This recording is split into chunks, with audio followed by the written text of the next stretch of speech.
on our series, no, The Women in the Bible, stories of faith, courage, no, hope. Through the lives of ordinary women, God used extraordinary. And for the whole month of May, no, are you ready sa magiging mga preachers natin? So puro babae po ang magiging preachers for the month of May. And we are also excited that this coming June, no, and we will also have the speakers, mga lalaki naman po. So are we ready? Amen. So before anything else, no, let's pray first. Father in heaven, once again, salamat Panginoon sa hapong ito. Salamat Lord na muli dinala mo kami dito ng safe and ligtas, safe and sound. Salamat Panginoon sa mga anak mo na nandito. Bless your congregation, bless your servant, and let your word be our portion today na gagamitin mo ito Panginoon na patuloy na mag-transform sa aming mga buhay. Bless our service today. Pinabalik namin lahat ng papuri at pasasalamat sa matamis na pangalan ni Jesus. Amen and amen. Ayan. Pwede po ba pakitaas ang kamay ng mga matatapang? Walang matapang? Ayan. Meron po bang matapang dito na gustong mag-dare na i-open ang box na to? Wala. So usually, no, ba't kaya hesitant yung isang tao na gawin yung isang bagay? Any answers? Bakit kaya ayaw nilang buksan to? Takot sila. Bakit sila takot? Any answer? Baka merong ahas. Ano pa? Baka pag binuksan to, masuntok sila. Ano pa? So why are we afraid to open it? Maybe because hindi natin alam kung ano yung nasa loob, tama? And something bad might happen. We are uncertain. Pero this afternoon, sino ang matapang na gustong magbukas nito?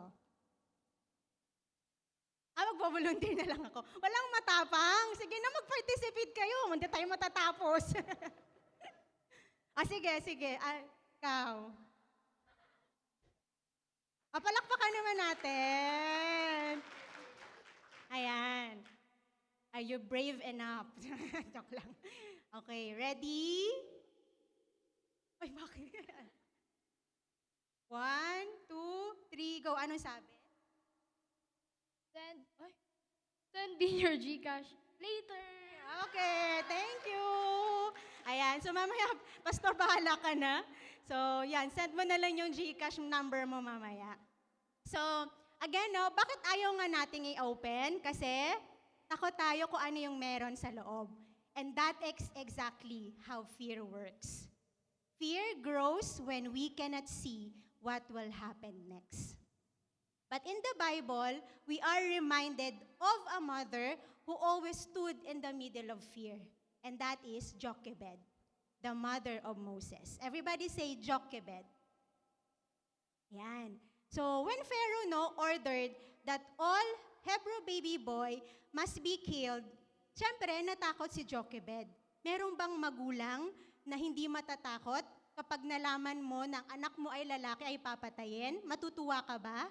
Of course not. Matatakot ka. So she don't know what will happen next, and in the future, look very dark. But instead of letting the fear control her, she trusted God. And she hid Moses for 3 months. No, trusting God, no, even hindi niya alam kung ano yung magiging outcomes. And when she could no longer hide Moses, she placed him in a basket. No, by the river, no, still holding onto hope kay God kung ano ba yung mangyayari at holding na puprotektahan siya ng Panginoon. And God did. So from that moment, God's greater plan unfolded. Moses was not only saved, but later become the deliverer of Israel. So this afternoon, I will speak on the subject, Jochebed, a mother God used for a greater purpose. So what can we learn from the life of Jochebed as a mother God used for a greater purpose? So yung story po ni Jochebed, no, tinuturuan tayo na yung ordinary people na nagtatrust sa Panginoon can become part of His extraordinary plan. Hindi siya queen, hindi siya ruler, hindi siya famous leader, but she is just a simple mother living in a dangerous and painful season. Yet, through her life, no, God used her para i-preserve si Moses, and later, Moises will be deliverer of Israel. At yung kwento niya, it also reminds us kung gaano ka-faithful ang Panginoon. So now, isa-isahin natin yung kwento niya na makikita sa Exodus chapter 2, verses 1 to 10. So let's start with verse 1 and 2. Sasabi dyan, now a man of tribe of Levi married a Levite woman, and she became pregnant and gave birth to a son. When she saw that he was a fine child, she hid him for 3 months. So again, ang context nilang nung panahon na yon, merong utos si Pharaoh, at ang utos ni Pharaoh ay patayin lahat ng Hebrew baby boy. So nung panahon nila, panahon ni Joseph, tinitulungan niya yung mga Egypt. So familiar ba tayo sa nangyari sa buhay ni Joseph? Kung paano niya niligtas yung mga Egyptians sa tagutom? So magaganda yung trato ng mga Egyptians sa mga Israelites. Pero paglipas ng panahon, namatay si Joseph. At dahil doon, nakalimutan na siya ng bagong Pharaoh. So habang tumatagal, dumadami yung mga Israelites. Ngayon, si Pharaoh natakot siya. Kasi kapag dumami yung mga Israelites, takot siya na mayroong possibility na mag-alsa yung mga Israelites laban sa kanya. So mawawalan siya ng kapangyarihan at matatalo sa kanya. So anong ginawa niya? So pinahirapan niya yung mga Israelites at ginawa niyang alipin. Pero lalo pa rin silang dumadami. So another na naman, inutusan niya yung mga midwife that time na kapag nagpaanak sila at kapag Hebrew baby boy ang lumabas, ay patayin agad. Pero dahil ang mga Madrona that time ay naniniwala sa God of Israel, so mas sinunod nila kung ano ang utos ng Panginoon kaysa sa utos ng hari. So dumami pa rin sila at pinagpala sila ng Panginoon. Kaya naglabas ulit ng bagong utos si Pharaoh. Ang utos niya, lahat ng Hebrew baby boy ay ihagi sa Nile River. So in the middle of danger, when fear was screaming louder than faith, Jochebed made a choice. She chose faith over fear. So paano natin nasabi na pinili ni Jochebed ang faith kaysa sa fear? So tingnan natin sa Exodus chapter 2 verse 1. Sabi dyan, now a man of the tribe of Levi married a Levite woman. So yung verse na to, nagre-remind sa atin na si Jochebed nanggaling siya sa tribe ng Levi. At yung Levi, isa sa mga tribes ng Israel, 12 tribes of Israel. So ibig sabihin, a people under God's covenant. So hindi lang siya ordinary mother. She belongs to a group of people who knew the God of Abraham, the God of Isaac, and God of Jacob. That God makes promises and that God remains faithful to fulfill those promises. So kahit hindi sinabi yung detalyado na na-state ko ano yung background niya, malinaw na alam natin na si Jochebed ay merong spiritual heritage. So may alam siya tungkol sa Diyos. So sa matinding utos ni Pharaoh na patayin lahat ng sanggol, ang response niya hindi lang instinct ng isang ina, kundi isang act of faith sa Diyos ng kanyang mga ninuno. Kaya kung titingnan natin yung sitwasyon niya, hindi siya nanganak sa panahon ng kapayapaan, tama? Hindi siya nanganak sa panahon na ligtas. Kasi nanganak siya na kung saan merong matinding utos. At yun lang, lalaki yung anak niya. So talagang matatakot siya. So imagine, 9 months, mga nanay. 9 months na dinala natin sa ating sinapupunan. 9 months ng pag-iingat. 9 months ng paghihintay. Then finally, dumating yung araw ng panganganak mo. Narinig mo yung unang iyak ng anak mo. Nakita mo yung mga ngiti niya. Hinawakan mo siya. Kami nga ni Pastor, sa ultrasound pa lang, makikita mo na yung face. Parang talagang excited ka na, lalo na kamukha pa niya, excited. Diba? Sa ultrasound pa lang talaga kitang-kita mo kamukha ni Pastor Marvin. So, but that time, instead mag-celebrate siya ng celebration of life, instead na merong peace, instead na merong joy, there was fear. Dahil alam ni Jochebed ang katotohanan na ang kanyang anak ay under sa death sentence. So every cry ni Moses, very dangerous yun. Every knock sa door, may posibilidad na mamatay sila. No, can you imagine, natutulog ka sa gabi, tahimik na yung paligid, pero ang ingay ng puso mo dahil sa kaba. So for 3 months, she lived like that. 3 months of fear, 3 months of uncertainty, 3 months of hiding a child, no, that she could lose at any moment. And yet, despite all of that, she still chose to protect the child. Kaya nga sabi sa Hebrews 11:23, sabay-sabay nating basahin. 1, 2, 3, go!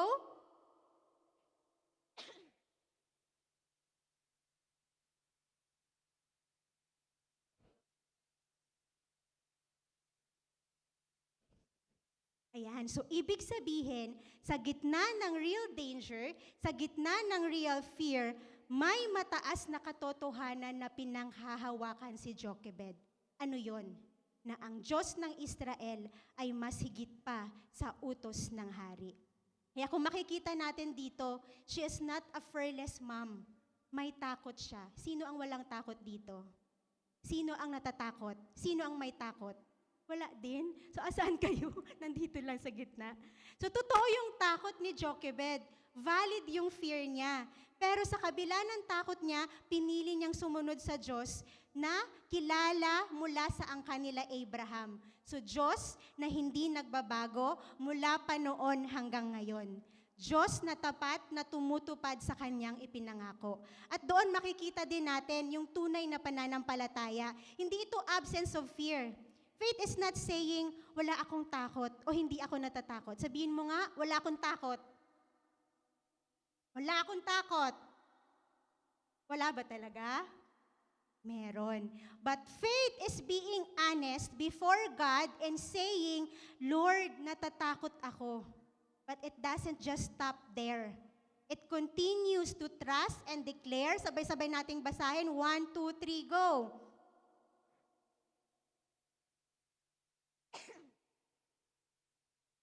Ayan. So Lord, I am afraid, but I will trust you more than anything I see around me. And that is faith. That is the faith of Jochebed in Exodus chapter 2, verse 1.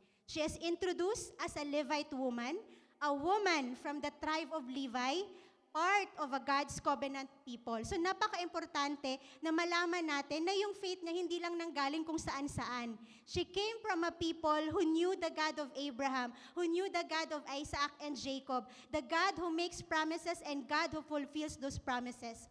So when she faced a time of real fear, real danger, she did not face it someone without hope.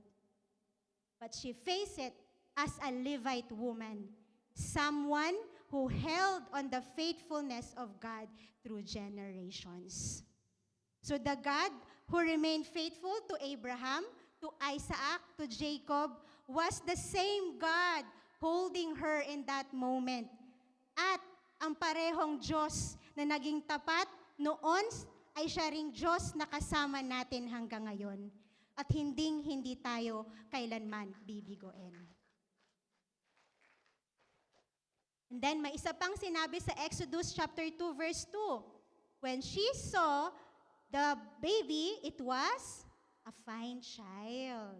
Ayan, sa mga nanay dito, nung ipinanganak na inyong anak, nakita nyo na. Sabi nila, only mother can tell. Diba? Only mother can love the child. So, nung nakita niya, fine yung child. So, ang meaning ng word na to is beautiful or good. So, there was something about Moses that stood out to her, something that made her realize na merong purpose ang Diyos sa batang ito. That God has a special purpose for Moises. No, same as God has the special purpose for our children. Same God na merong purpose para sa buhay natin. Na hindi pa tayo ipinapanganak, nasa womb pa lang tayo, alam na ng Diyos kung ano yung pupuntahan natin. Alam na ng Diyos yung future natin. But did you know? It only takes faith to see that. And Jochebed saw that. And sabi doon, by faith, Jochebed hid Moses for 3 months because she saw that he was not an ordinary child. So, ibig ba sabihin nito, alam na ni Jochebed kung ano yung magiging future ni Moses? Alam niya na ba agad na siya yung magiging deliverer ng Israel? Hindi. Pero bilang isang ina na may pananampalataya, nakita niya na itong batang ito ay mahalaga sa paningin ng Diyos. Pakisabi sa katabi mo, mahalaga ka sa paningin ng Diyos. Na ang batang ito ay bigay ng Diyos.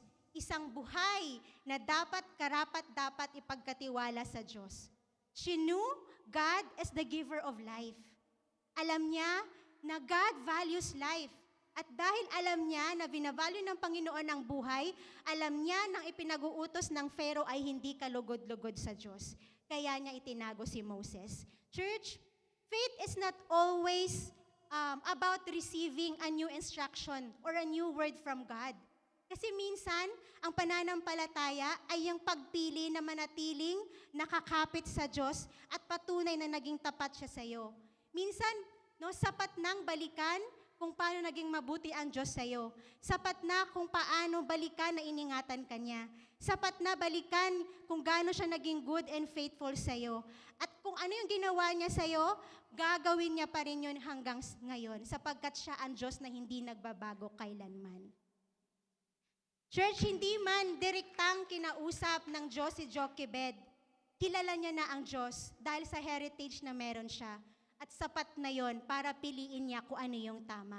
Maaring ngayong panahon, wala tayong Pharaoh na naguutos na pumatay ng sanggol at safe kung ang anak mo ay lalaki. Pero hanggang ngayon, aminin natin, hindi.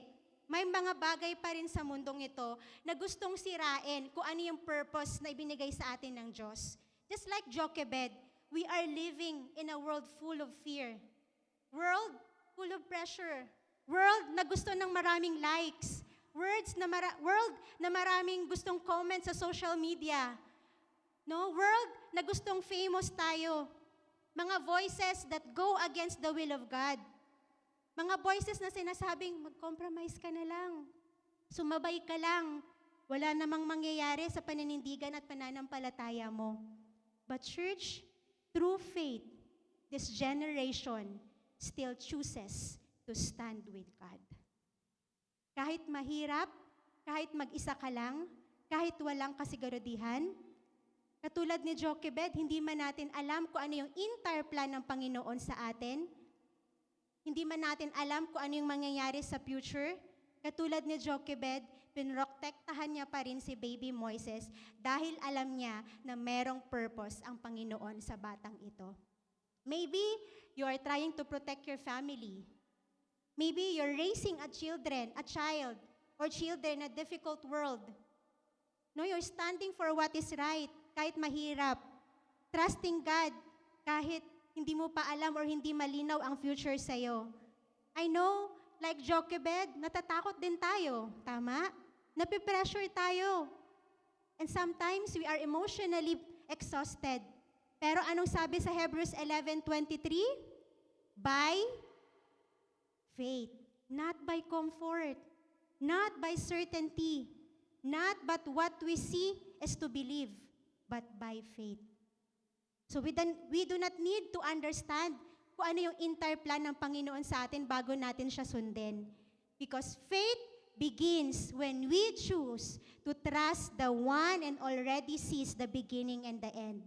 Because the one who holds our future is the author and the perfecter of our faith. At walang iba, kundi ang ating buhay, tapat, dakilang Diyos na laging may mabuting plano at kailanman hindi tayo mabibigo sa kanyang mga pangako. And for our second point, now let's look at Exodus chapter 2 verse 3. Sabi dyan, when she could hide him no longer, she got a papyrus basket for him coated with tar and pitch. Then she placed the child in it and put it among the reeds along the bank of the Nile River. So for 3 months, mga nanay, alam natin, kapag nasa 3 months na ang anak natin, the cries were louder, right? Hiding him became harder. Mahirap nang itago kasi baka umiyak na. And ito pa yung pinakamasakit. Attachment between mother and a child had grown deeper.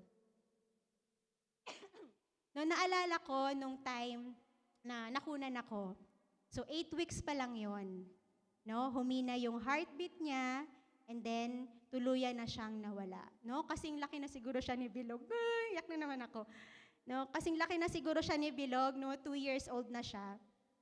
So, 8 weeks pa lang siya sa sinapupunan, no hindi mo pa naman siya nakita, no hindi mo pa rin siya masyadong nararamdaman, pero hindi ka pa rin nakapag-build masyado ng attachment.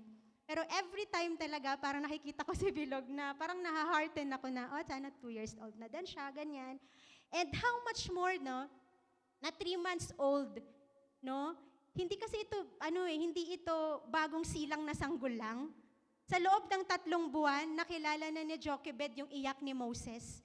Nakita niya na yung mga ngiti ni Moses. Naramdaman niya na yung paghawak ng maliliit na kamay ni Moses sa kanya.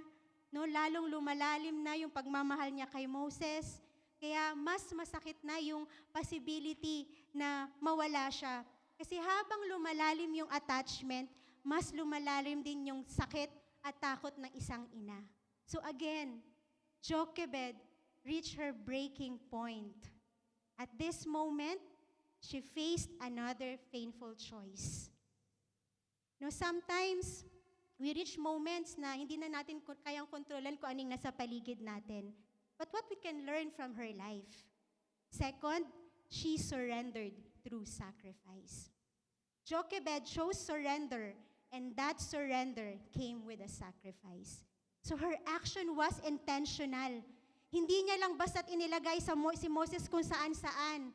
Makikita natin dito sa mga verses na yung love ng isang ina, very present in every detail. Bakit? Una, gumawa siya ng basket, no? Coated with pitch and tar. Yung pitch and tar, ito yung ginagamit nilang seal para protektahan yung isang bagay para hindi siya mapasok ng tubig. So parang waterproof siya. And before niya inirelease yon, si Moses doon, yun ang ginamit niya para protektahan si Moses. Can you imagine a mother letting go her son, no, wiping yung tar and pitch? Siguro nanginginig yung kamay niya dito habang ginagawa niya to. Hindi lang siguro nanginginig yung kamay niya. Baka may kasabay pang iyak. Hindi lang simpleng iyak, maaring humahagulhol pa siya. Kasi merong sakit, no? Dinudurog yung puso niya. Pero makikita pa rin natin dito na nagtiwala pa rin siya. And isa pa, inilagay niya si Moses among the reeds. Ang reeds po ay mataas na halaman na tumutubo doon sa mga gilid ng river. Para siya nagiging natural na taguan. So doon niya nilagay si Moses, hindi doon sa gitna para hindi agad siya maagos ng malakas na current ng tubig. Doon niya inilagay sa ligtas na lugar.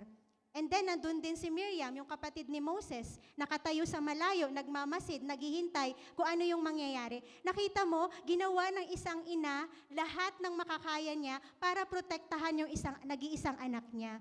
Hindi naman nag-iisa, 3 sila. So, pinotektahan niya yung kanyang anak. At doon, no, ipinagkatiwala niya sa Panginoon, no, sabi niya, Lord, I've done everything I can. No, I did my part. I prayed, I prepared, I protect, I love. So church, totoo na merong hangganan ang kakayahan natin. Kaya pakasabi sa katabi mo, may hangganan ka, kapatid.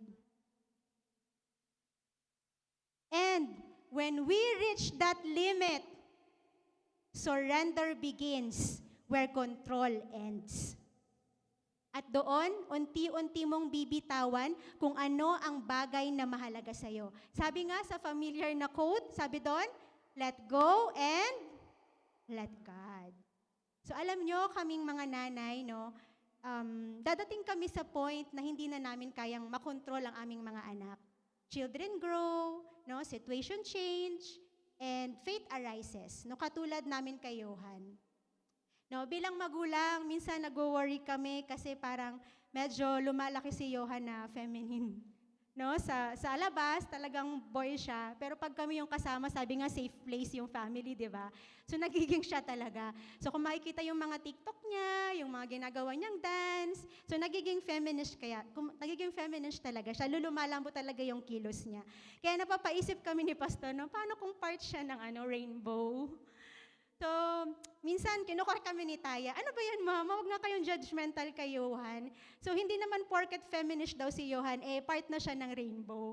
So, totoo naman, di ba? Sometimes, parang Dahil sa takot natin, naglalagay tayo ng label sa mga bagay-bagay. And then, hindi lang yun. So, recently lang, no, may mga tanong si Taya na sabi niya, ano ngayon, be? Ako kasi una niyang tinanong eh. Sabi niya, Mama, kapag gay ka ba, Christian ka ba? Tapos nasagot ko na. Tapos, alitin niya na naman kinabukasan. Tapos, kinano niya naman kay pastor. So, parang nag-worry kami na, di ba tayo na-answer na natin, ganyan. Tapos, sabi namin, check mo nga yung ano niya, yung tablet niya, yung messenger niya. Baka kung ano-ano na yung mga pinag-message niya dyan. Tapos ito naman si Johan, sabi niya, Mama, di ba hindi maganda yan, checking private messages. Tapos sabi ko naman, huwag kang maingay, sikip lang natin to. Sabi niya, tapos wala siyang pakialam. Tapos pagdating niya Taya, sabi niya, Ate Taya, sabi niya gano'n, Kuyun, nagsisign niya sana kami. Sabi niya, Mama, check your messenger. Sabi ko, Johan, di ba? Sabi, secret lang natin yun. Sabi niya, akala ko ba, Mama, bawal magsinungaling? At saka, di ba sabi mo, there's no secrets in this family. So, parang ganun. Tapos, nung kinonfront namin si Taya, sabi niya sa amin, curious lang daw siya. And then, umiiyak na siya na sabi niya, Mama, straight ako, girl talaga ako. So, ganun ba? Parang, bilang magulang, no, siyempre, hindi natin, iba yung mundo ngayon, yung generation, ang hirap na talaga. So, hindi madaling iharapin yung ganitong sitwasyon. So, masakit siya, nakakalito, no, what if maging part sila ng ganito, what if ibang identity yung piliin nila, lalo na pastor pa yung tatay nila, di ba? And then, hindi natin sayang kontrolin, di ba? Pero, what we can control is to trust the Lord for their future. So, mahirap magpalaki ng mga anak. No? Hindi lang biological children, I know spiritual children, no? Mahirap talagang magpalaki. And kaya nga habang nasa poder natin sila, gawin talaga natin yung part na ituro sa kanila yung katotohanan, no, ihigit lalo yung salita ng Diyos para malaman nila kung ano yung identity nila kasi hindi naman talaga natin sila kayang baguhin. It's only God who can transform their lives. At kapag dumating yung panahon na hindi na natin sila kayang kontrolin, no, surrender begins when control ends. So, isurrender na lang sa Panginoon kasi in the first place, hindi naman natin sila pagmamay-ari. So, stewards lang tayo. Kaya habang ipinagkatiwala sila ng Panginoon sa atin, sabi sa Proverbs 22:6, sabi dyan, 1, 2, 3, go. Start, children. Ayan. So habang bata pa, no, dapat daw turuan na natin sila kung ano yung mga landas na tatahakin nila at paglaki nila, hindi nila ito malilimutan. Kaya chosen gen, no, marami pa kayong panahon. So sa mga nagdi-disciple sa inyo, no, sa mga nanay, no, turuan po natin ang ating mga anak. Patuloy silang mahalin at manaig yung mas malaki yung pagmamahal ng Panginoon at yung faith na kahit anong mangyari, dahil sa panalangin natin, sa pananampalataya natin, kayang abutin ng Diyos ang kanilang mga buhay. And then, sa Exodus chapter 2, verses 3 and 4, makikita natin na nag-surrender si Jochebed, merong sacrifice na kaakibat. So may bagay siyang isinakripisyo na sobrang mahalaga sa kanya. Ano yon? Sino? Si Moses. At iyon ang pinakamasakit na bahagi ng surrender, ang sakripisyo. Ang bitawan kung ano ang pinakamahalaga sa buhay mo at ipagkatiwala ito sa Diyos ng buong buo.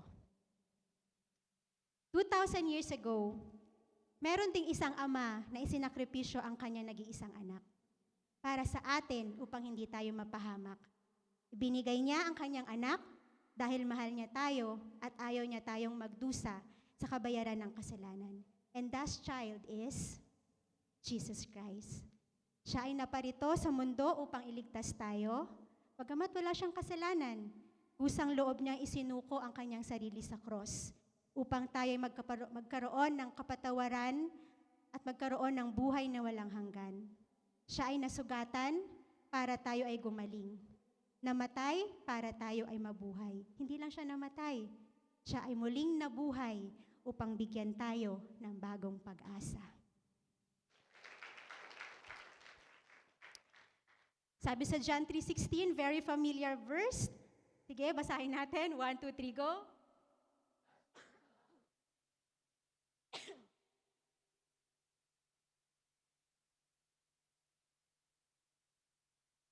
Amen. So third point, what we can learn from the life of Jochebed as a mother God used for a greater purpose. She experienced blessings beyond belief. After choosing faith over fear and surrendering through sacrifice, Jochebed experienced God's hand in a way she could never have imagined. She experienced blessings beyond belief, not because things are easy, but because God was faithful. And from verses 5 to 10, makikita natin kung paano nag-work yung Panginoon. First, sabi sa Exodus chapter 2, verse 5, then Pharaoh's daughter went down to the Nile to bathe, and her attendants were walking along the river bank. She saw the basket among the reeds and sent her female slave to get it. So first, makikita natin dito, God worked through timing.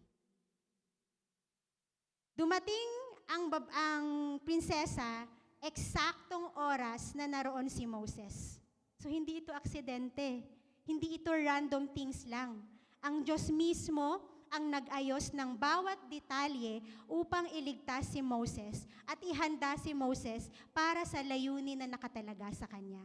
So ganun din sa buhay natin.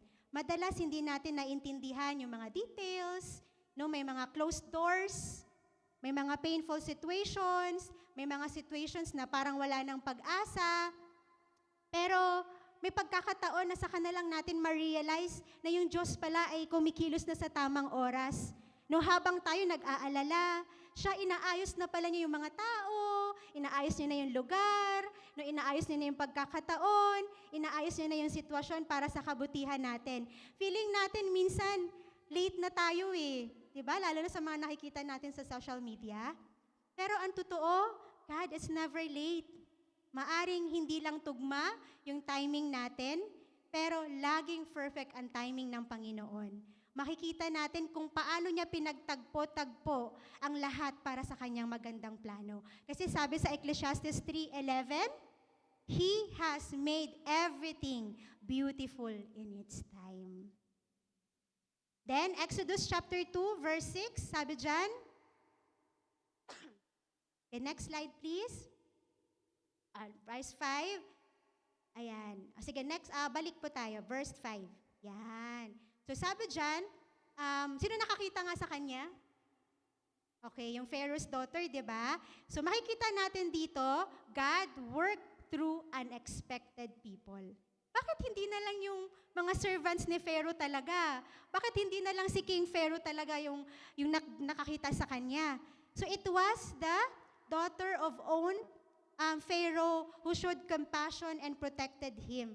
So minsan, ginagamit ng Diyos ang mga taong hindi natin inaasahan na sila pa yung tutulong sa atin, na sila pa yung mag-i-encourage sa atin, na sila pa yung mag-open ng door para sa atin. No, sometimes, the people we least expect can become part of God's answer to our prayer. Something hindi mo ina-expect, pero sila pala yung kasagutan sa panalangin natin. Because when God moves, He can use anyone. He can use anywhere. And that moment is for a purpose. Then verse 6, Pharaoh's daughter saw the baby, and he felt sorry for him. So it means, God worked through compassion. So minsan ginagamit ng Diyos ang compassion natin para ma-remind na hindi tayo nakalimutan. No, a simple act of kindness, a simple act of understanding, a simple act of comfort, no, kahit i-message lang, kumusta ka na, no, a simple act of help, no, can become God's answer.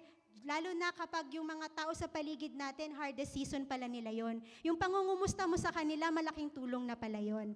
And sometimes, gusto rin ng Diyos na yung compassion natin, maging very thing na ma-open yung door of healing and breakthrough and hope sa mga tao na nasa paligid natin. Kaya wag natin i-underestimate yung power ng compassion. Kasi God often works through people who choose to love. Kaya kahit ayaw man natin o sa hindi, mawala man yung feelings natin sa mga taong mahal natin, love is a decision. And God can use that if we choose to love. Because God worked through compassion. And next, sabi dyan, so nung nakita na ni Pharaoh, na anak ni Pharaoh, si Moses, nandun si Miriam. Anong ginawa niya? She didn't stay silent.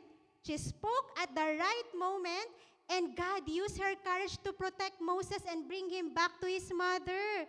So it means God worked through Miriam's boldness. So sometimes, God's call us to be bold in sharing Jesus.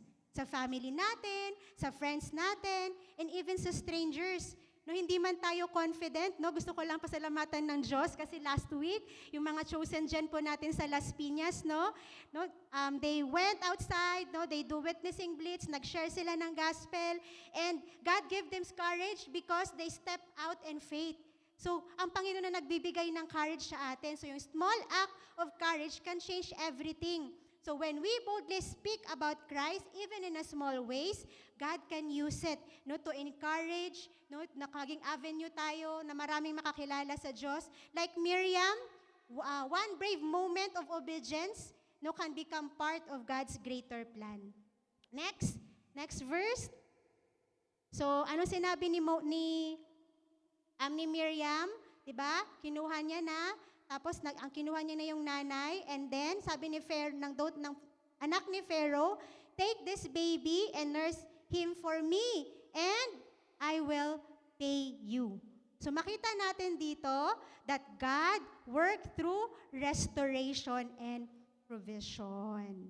So nung sinurrender na ni Jochebed, si Moses, nakita natin dito na binigyan siya ng opportunity na alagaan ulit ang kanyang anak. Nagkaroon siya ng opportunity na turuan ulit si Moses, turuan about her identity as a Hebrew child. And while raising him during his early years, malamang, Levite woman siya, malamang, alam niya yung about kay God. So this time, nire-raise niya na si Moses, tinuturo niya na yung salita ng Panginoon kay Moses.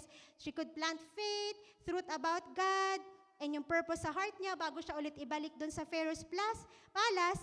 And amazingly, hindi lang yun. God even provided her financially. Binayaran siya para alagaan yung kanyang anak. So nakita mo na ni-restore, nagkaroon ng season of restoration. Yung sinurrender niya, ibinalik sa kanya. At nagkaroon pa siya na opportunity alagaan yung anak niya. At hindi lang yun, merong pang provision na ibinigay yung Panginoon. So church, when we surrender to God, it never be wasted. So ganito rin sa buhay natin, last year was really a leap of faith para sa amin. Pinili ko na i-let go yung isang trabaho na komportable na ako.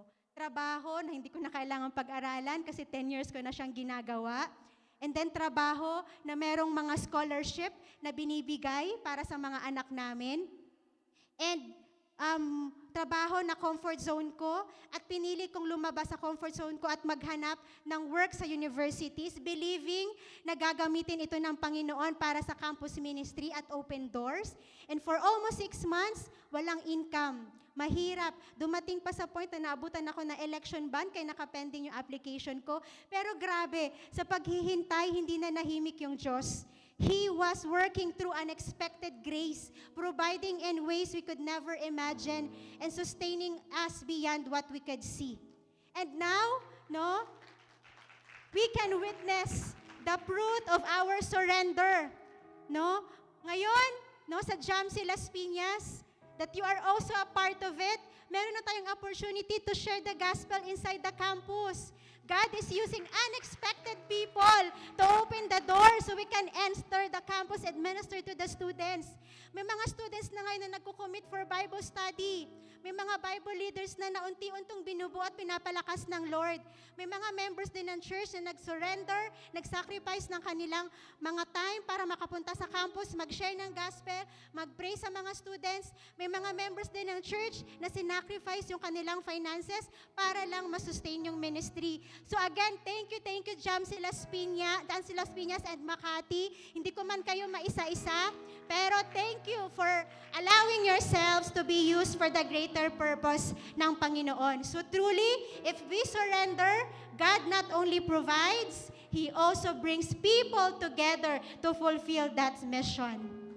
And lastly, Exodus chapter 2, verse 10, Moses was named and preserved. But hindi lang doon nagtapos. He was being prepared for a greater purpose. So church, merong layunin ang Diyos sa buhay natin.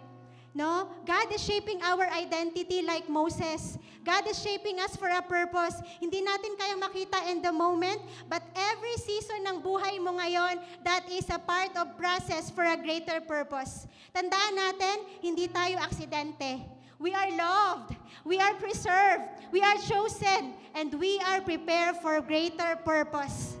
And to end, God can use us in greater purpose like Jochebed.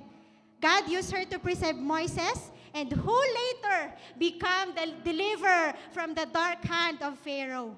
We may not always know where the Lord would lead us or how He will lead our life, but whatever happened, let us always choose faith over fear, surrender to the will of God, and we will experience the goodness and faithfulness of our Lord.